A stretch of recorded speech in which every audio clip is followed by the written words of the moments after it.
నేను తలుచుకుంటే నిన్ను ఒక ఆట ఆడిస్తా, నిన్ను 14 ఆటలు ఆడిస్తాడు పైన ఉన్నాడు. రా తేల్చుకుందంతా ఆడించు నన్ను, నీకు దమ్ముంటే ఆడించు నన్ను. కానీ నా పైన ఉన్నాడు కూడా ఉన్నాడు, నన్ను ఒక ఆట ఆడి నువ్వు ఆడిస్తే, ఒక ఆట ఆడిస్తే నిన్ను 14 ఆటలు ఆడిస్తాడు. పల్టీలు కొడతావు బిడ్డ, ఎందుకురా?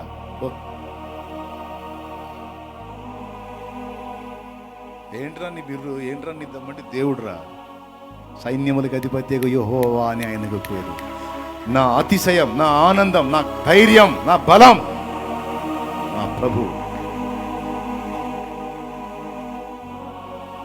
ఎవరి దయా దాక్షిణ్యాలకు దాసోహం అనేది లేదు, వెంపర్లాడేది లేదు, డబ్బు దగ్గర లొంగింది లేదు, మనుషుల అధికారాల దగ్గర లొంగింది లేదు, ఎవడిని లెక్క చేసింది లేదు.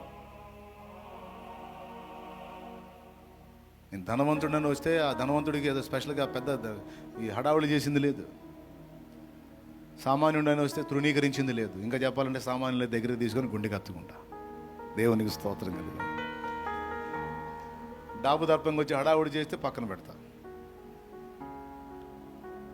అది పద్ధతి. స్తోత్రం. కాబట్టి చెప్పు చెప్పు, ఎవరు నీ దమ్ము, ఎవరు? గట్టిగా చెప్పా. ఎవరు నీ బిర్రు, నీ బలం, నీ రాజు ఎవరో, నీ విన్నపాలు ఎవరికి, నీ మీద అధికారి ఎవరో?